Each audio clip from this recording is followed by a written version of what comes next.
I featured building this little gas forge on the channel several months ago, and I haven't used it a whole lot. And there have been some people inquiring about whether or not I ever used it and how I liked it. So I thought I would get it out and do a few projects with it and explain why I might use this forge versus using the other forge. And of course, a few people noticed that I was using this, and they're now asking if there's a problem with the chili forge. And there is nothing wrong with the chili forge. It is still the wonderful workhorse of a forge that it has always been, and is still my preferred forge for any kind of heavy production work. And that is why I've been using it more lately than I have this little one. I've been trying to complete all my production work. When I'm working on dozens of holdfasts, a little efficient forge doesn't get the job done very fast, and I need that bigger fire chamber, and I need the quick reheats that I can get from that monster of a forge.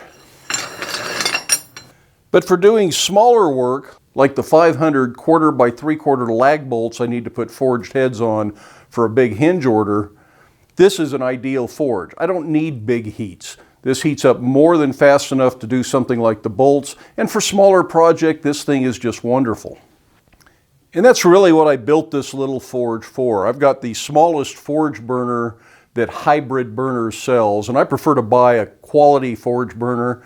Folks that build burners like Chili Forge or Hybrid Burners do a way better job of it. They're better machinists. They get more accurate, more precise burners. That means they not only heat better, but they use less fuel in the long run.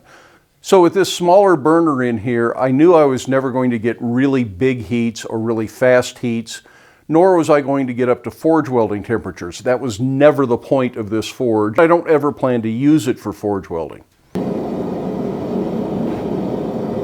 This little forge was made with a Firebrick lining instead of the usual ceramic, which means it's going to survive a lot better. It'll put up with the bumps and the scrapes and the abuse that I put a forge through, but it also doesn't heat up quite as fast. So it does take a little bit of time to heat up.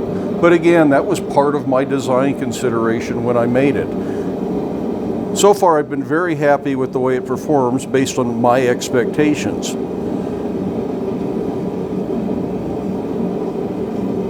And unfortunately, I think it is just a little bit too loud to provide quality instruction while the forge is running. So even if we're using this for projects, I'll probably still turn it off between heats. As long as I get back to it, it's easy to relight. Plenty of heat left in the forge for that purpose. As I mentioned earlier, this forge just really isn't suited for my normal production work. Things like forge welding axes, making holdfasts in large quantity, or welding up froze just doesn't really work in this little forge.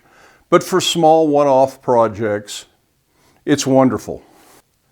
And if I was still heavily involved in the production stuff right now, I probably would not have brought this forge over and set it up. I would still have the chili forge set up. And that's good news because I am just almost caught up with all of my past orders.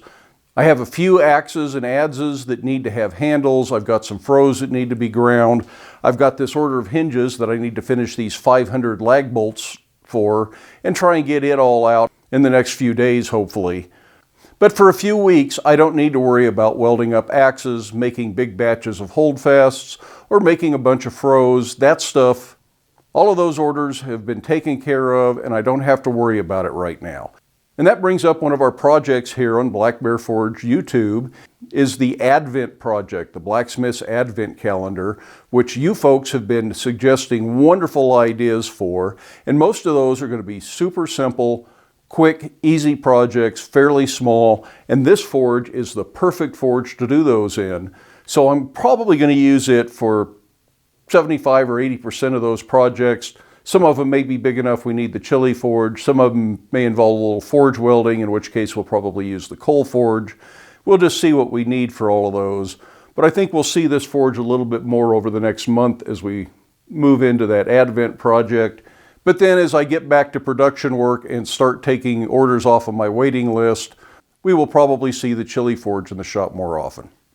Well, I hope that answered the questions. I hope you enjoyed the video. Give it a thumbs up if you did. Love it if you hit that subscribe button. Feel free to stick around, watch a few of the other videos, but then make time in your day to get out to your shop, make something, stay safe, wear your safety glasses. We'll see you for the next one.